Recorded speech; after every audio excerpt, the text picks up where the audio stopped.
Terima kasih Datuk Yang di-Pertua. Bismillahirrahmanirrahim. Assalamualaikum warahmatullahi taala wabarakatuh. Datuk Yang di-Pertua dan ahli-ahli yang berhormat yang saya kasih sekalian. Menjunjung kasih titah ucapan ke bawah Duli Yang Maha Mulia Seri Paduka Baginda Yang di-Pertuan Agong melalui titah baginda dan patut mengamati sedalam-dalamnya. Sesungguhnya sangat padat lagi bernas, nasihat dan titah oleh baginda tuanku, mencerminkan keprihatinan dan kebijaksanaan baginda dalam memastikan kemakmuran dan kesejahteraan rakyat dan negara sentiasa diutama dan dipelihara. Datuk Yang di-Pertua, saya ingin merakamkan setinggi-tinggi penghargaan kepada Yang Amat Berhormat Bera yang begitu prihatin kepada keluh kesah rakyat malah mendengar denyutan nadi rakyat. Semalam 19 September 2021, dalam kenyataan media, Perdana Menteri menyatakan kerajaan memperuntukkan hampir setengah bilion ringgit, iaitu 471.6 juta ringgit bagi tujuan pembelian pakej penjagaan COVID-19 PPC kepada keluarga Malaysia. Kategori B40 pengagihan bantuan PPC ini mengandungi pak pelitup muka guna semula, kit ujian kendiri COVID-19, 1 pulse oximeter, 1 termometer dan risalah panduan penggunaan dan info kesihatan. Usaha ini dilihat dapat meringankan beban kewangan lebih 3.6 juta keluarga B40. Saya amat percaya di atas pengalaman Yang Amat Berhormat Bera sewaktu menjadi Menteri Kanan Keselamatan khususnya menjaga COVID-19, ini adalah satu tindakan proaktif yang diambil oleh Yang Amat Berhormat Bera dalam memastikan Malaysia bersedia melangkah ke arah endemik COVID-19 secepat yang mungkin, insya-Allah.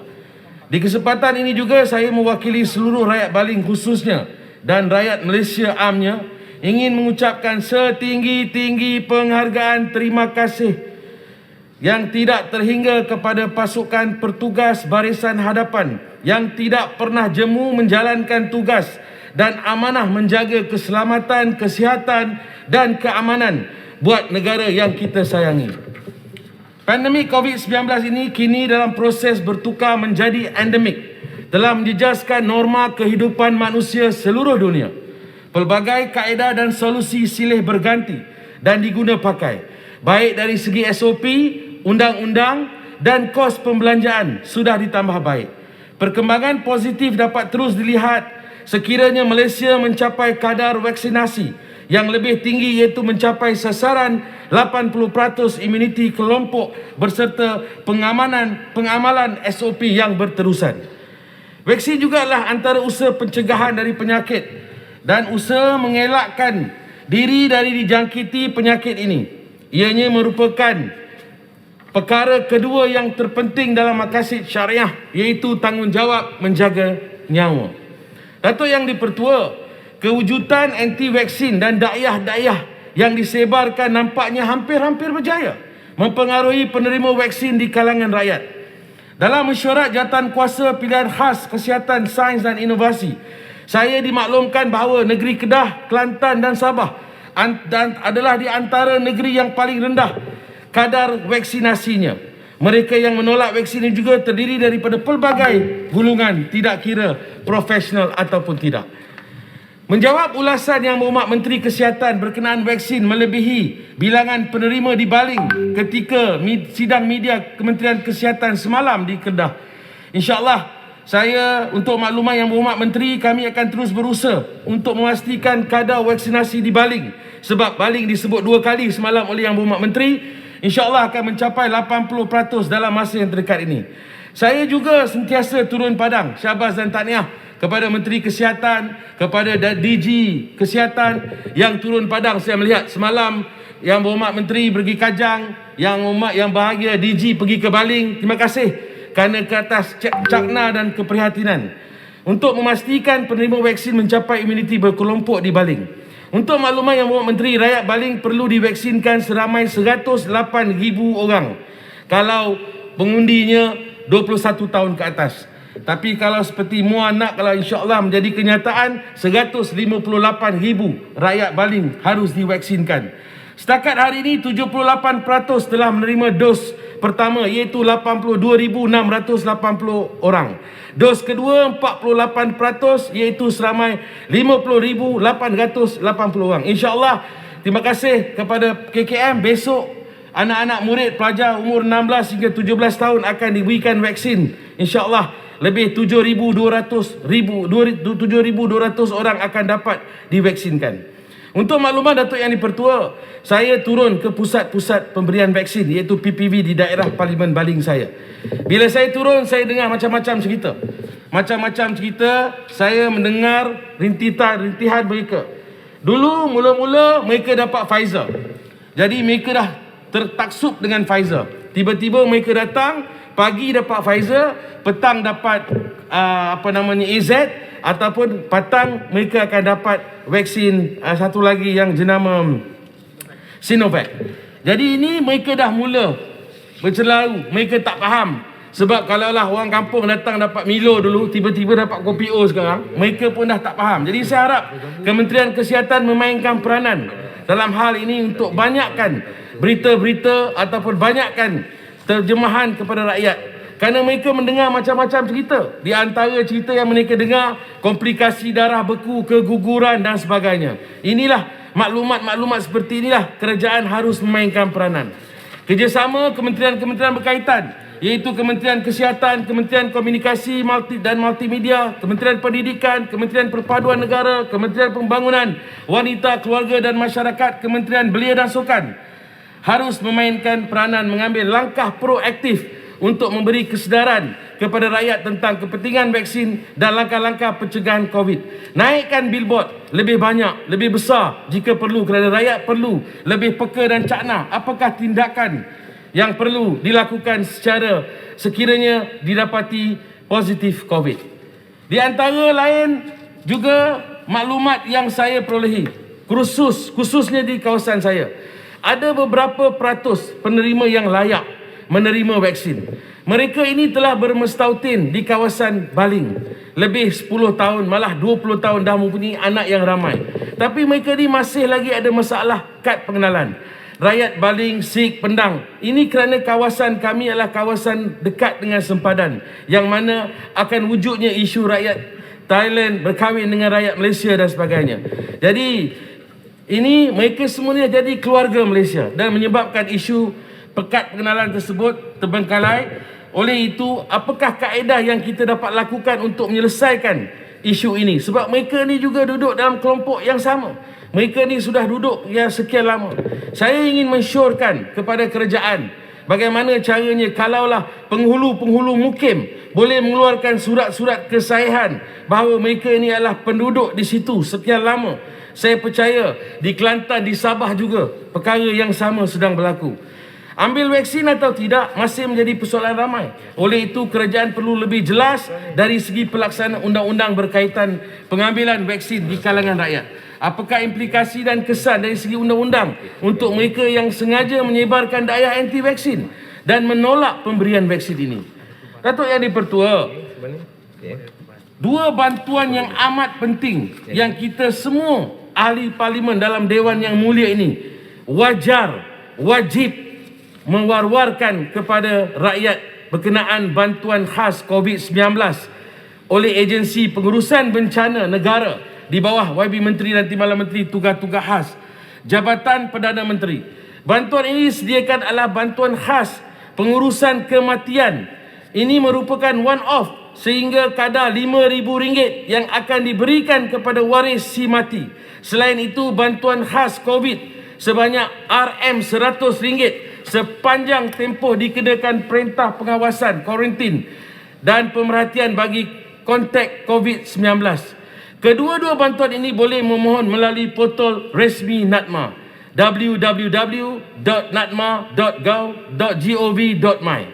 Ini saya sebut amat penting kerana di kawasan saya, Datuk Yang Dipertua, kalau ada kematian, kalau kes COVID, mereka terpaksa membawa pesakit tersebut ke Hospital Kulim atau Alustar apatah meninggal. Dan mereka diuruskan, jenazah ini diuruskan oleh Alustar, Hospital Alustar ataupun Kulim.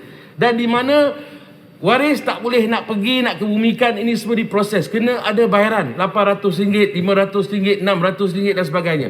Jadi saya harap rakyat perlu tahu. Saya di pejabat saya adakan seorang pegawai khas untuk memastikan daftarkan mereka-mereka yang meninggal dunia dan mereka-mereka sedang kuarantin untuk kita berurusan. Bantu rakyat untuk mohon duit yang telah disediakan oleh pihak NADMA. Ini harus diwar-warkan. Saya minta kementerian-kementerian yang berkaitan, kementerian-kementerian seperti multimedia, penerangan semua, tolong bantu untuk war-warkan perkara tersebut.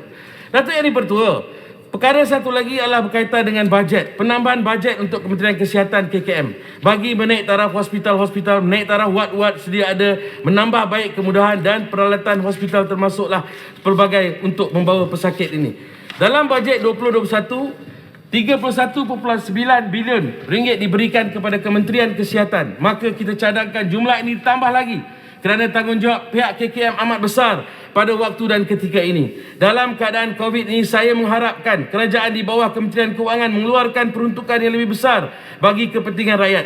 Kurangkanlah birokrasi dalam keadaan begini seperti peruntukan logistik untuk menyelesaikan isu rakyat. Datuk Yang di-Pertua, saya menyambut baik inisiatif Kementerian Kesihatan di bawah Yang Berhormat Menteri dalam mewujudkan satu jawatan kuasa bagi mencari jalan penyelesaian yang lebih komprehensif berkaitan dengan isu doktor kontrak.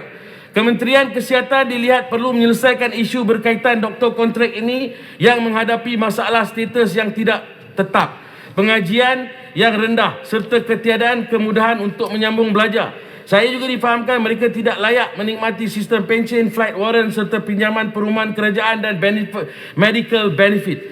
Oleh yang demikian, saya mencadangkan kepada Menteri, carilah titik pertemuan, bagilah dulu macam pinjaman perumahan untuk mereka pergi belajar, untuk mereka yang ada sakit dapatkan mereka bantuan, berilah peruntukan-peruntukan tersebut. Kalaulah tak boleh lagi kita memberikan mereka sebagai seorang doktor yang tetap kontrak, kita berilah. Jadi Datuk Yang di-Pertua, saya sendiri banyak mendengar keluhan daripada doktor-doktor. Ini untuk rakyat Baling, Datuk Yang di-Pertua. YB masa dah habis, minta rumuskan. Ya, saya ingin menyentuh berkaitan dengan kemudahan rangkaian jalur lebar di kawasan luar bandar. Saya dimaklumkan bahawa sebanyak 2,300 menara komunikasi yang telah disiap. Walau bagaimanapun di Baling masih lagi kita memerlukan paling tidak 19 lagi unit dalam masa terdekat ini untuk memastikan pelajar-pelajar anak-anak kami di Baling dapat teruskan belajar secara online. Saya harap kementerian ini tolong datanglah ke Baling untuk melihat. Mandangkan masa saya pun dah tak boleh nak panjang lagi. Saya ada satu je lagi penting saya gulung, minta izin Datuk Yang di-Pertua. Dan bila menteri buat penggulungan, saya akan sampaikan lagi maklumat tambahan. Baik. Yang ini penting, cadangan saya bagi membantu peniaga-peniaga kecil yang terkesan akibat daripada perintah kawalan pergerakan sepanjang COVID-19. Saya mencadangkan kerajaan memperkasakan Majlis Pembangunan Usahawan dan PKS Kebangsaan MPUPK dengan bajet sekurang-kurangnya RM300,000 ke setiap parlimen. Ada 220 buah kawasan parlimen. Majlis ini sepatutnya berfungsi bagi merancang, menyelaras dan memantau program keusahawanan di setiap parlimen. Setiap ahli parlimen yang ada di dalam dewan ini akan mengenal pasti rakyat di kawasan masing-masing yang layak menerima bantuan geran di antara RM2,000 hingga RM5,000. Ianya akan mensasarkan program pembangunan bagi perusahaan kecil dan sederhana PKS seperti peniaga-peniaga bengkel kereta, motosikal, basikal, perusahaan makanan seperti kepek, kuih bahulu, dodol, makanan frozen, tukang jahit dan sebagainya, termasuk peniaga-peniaga pasar malam. Jadi kita bantulah juga peniaga-peniaga online memerlukan modal perniagaan, start-up bisnes dengan izin. Bukan saja memberi bantuan kewangan, tapi mereka latihan dari segi produk, strategi pemasaran yang hikmat, nasihat keuangan kerana pandemik COVID ini. Kita gunakan platform ini adalah iaitu Perbadanan Perusahaan Kecil dan Sederhana SME Corp Malaysia untuk menyelaraskan pelaksanaan program merentasi ke semua kementerian dan agensi berkaitan. Gunakan SME Corp sebagai pusat rujukan bagi penyelidikan dan penyebaran data berkaitan dengan PKS di seluruh negara. Saya mencadangkan untuk HRDF, Human Resource Development Fund, bekerjasama dengan SME Corp untuk membantu perusahaan kecil dan sederhana. Inilah masa wang yang terkumpul ratusan juta dalam HRDF Fund untuk diguna pakai sebaik mungkin dan memanfaatkan dengan mengadakan kursus-kursus kepada semua peniaga-peniaga online dan bukan online. Peniaga online ini sangat berpotensi, malahan di baling sendiri ramai anak-anak muda yang berkecimpung dalam perniagaan online dan mereka memerlukan pengetahuan dan sokongan untuk pergi lebih jauh dan bertahan dalam perniagaan sewaktu COVID-19. Jadi mudah-mudahan cara ini rakyat dapat dielakkan dengan segala red tape dan sebagainya. Datuk Yang di-Pertua, saya ucapkan terima kasih kerana beri laluan kepada saya. Baling mohon menyokong agar ucapan saya ini dapatlah balasan jawapan daripada menteri-menteri, dan saya ada lagi 3 perkara saya akan masuk bila menteri buat perbahasan gulung nanti. Terima kasih. Baling mohon menyokong. Assalamualaikum warahmatullahi taala wabarakatuh.